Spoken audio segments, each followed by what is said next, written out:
In this video, I'm going to share my step-by-step process to teach any soft skill effectively using gamified e-learning. Soft skills can feel challenging to teach because they're fuzzy, they're based on feelings, and they can be hard to measure. But as you'll see in this video, the very fuzziness of soft skills can actually be an advantage. And if you happen to be new here, hi, my name is Mary Jo. I used to be an instructional designer, then a video game producer, and since 2014, I've been teaching instructional designers how to make their e-learning more effective with relevant game mechanics, not gimmicks. So if you struggle with learner engagement, you can get in touch at the link below and we'll see if my program is a good fit for you. So welcome, and let's see how gamified e-learning can help you teach a soft skill.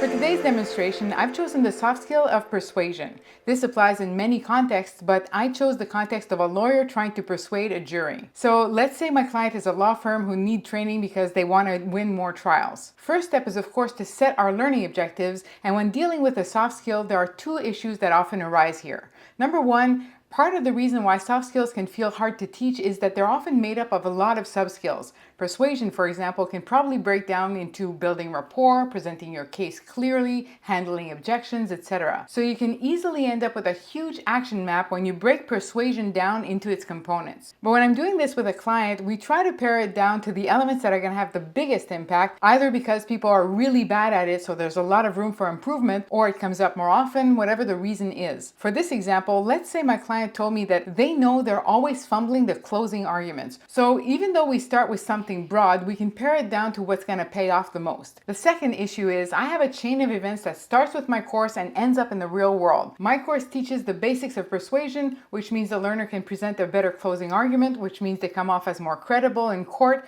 causing them to sway the jury and therefore to win more trials. What am I aiming at in my course? Where do I set my learning objective? On the one hand, it's a good idea to start with a real-world goal to win more trials, but to be fair, that's not really a realistic, measurable outcome here because that depends on a lot of other factors other than my course. With a course on persuasion, I'd say that winning more trials is more of a ripple effect than a direct consequence. On the other end, we do have goals that are attainable with an e-learning course, like explain the 9 parts of an argument or apply 5 rhetorical tactics. But now we're very removed from the real-world problem, and so if we focus just on those, we're less likely to have an impact. So here I always try to pick the measurable outcome that's closest to the real world while still being directly achievable by my course. So in the end, my objective will be to build the optimal closing argument 80% of the time. Next, we have to figure out the observable behaviors that lead to that outcome. Again, I'm going to select the most impactful behaviors, and I end up with the 3 parts of a perfect argument: frame the narrative, present evidence, and deliver with impact. And each one has 3 criteria for success. Here we're beginning the magic trick of turning something fuzzy and unmeasurable into something observable like these behaviors. But we're not out of the woods yet, because how are you going to get someone to create a clear story in e-learning? Well, that's step 3, simulate the skills. So what we have here is basically a 9-step procedure, so I'm going to put the learner through it several times, each time with a different case, and every time we'll make it harder. I'm going to demo this with one case. Let's say you represent a client who got hurt on a faulty fire escape and now we're suing the landlord. So for part 1, frame the narrative, the ideal situation is that they include a hook, they establish the stakes, and they create a storyline that all go together. So I'm going to give them 12 statements, 4 hooks, 4 stakes, and 4 storylines.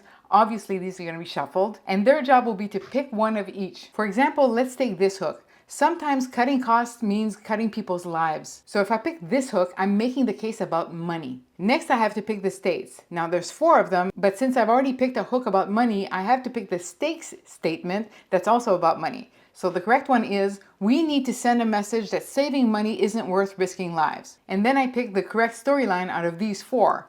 Here it'll be the defendant chose the cheapest contractor even after multiple citations. Again, the theme here is money. If they want to pick another theme entirely, they can, as long as there's one of each and they're consistent with each other. For example, these 3 here are about neglect. So given this group of 12, they get 2 points for each element that they pick and up to 6 bonus points if they all go together. So the max score for this first part is 12 points. So that's what they need to do in the end, but how am I going to get them to figure this out and learn it by themselves? Well, in the early levels, I'm going to show the learner the criteria: hook, stakes, storyline. They can also see what that means if they want to, and they get immediate feedback so they can figure out what the rule is. For example, here they're told that yes, this is a statement of stakes, but it doesn't go with the hook they chose. So through trial and error, they'll figure out that they need one of each, but also that they need to go together. So at first they get all the guidance, and they might even get these symbols, but at the end they won't have any of that, and they'll have to remember how to open their closing argument: hook, stakes, storyline. For part 2 of the closing statement, presenting evidence,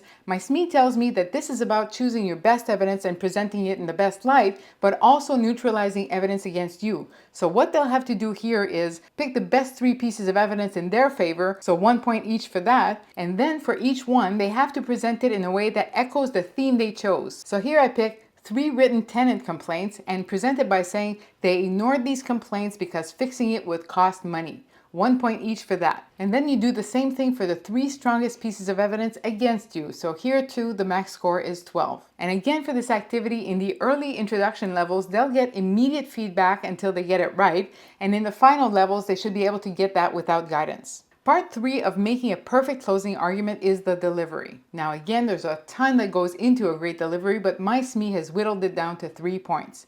Use rhetorical techniques like repetition, appeal to values like justice, safety, accountability, and end on a call to action like, that's why I'm asking you to return a verdict in my client's favor. And speaking of call to action, if you want to master this approach for all types of content, not just for soft skills, you can apply to join my program, the Effective Gamification Framework, at the link below. Now back to the script. So to get the perfect score here, the learner has to use these 3 rhetorical techniques. Repetition. They knew, they ignored, and someone got hurt. Appeal to emotion. Imagine if it were your child who fell. Juxtaposition. They promised safety, they delivered shortcuts. 2 points for each, so that's 6 points.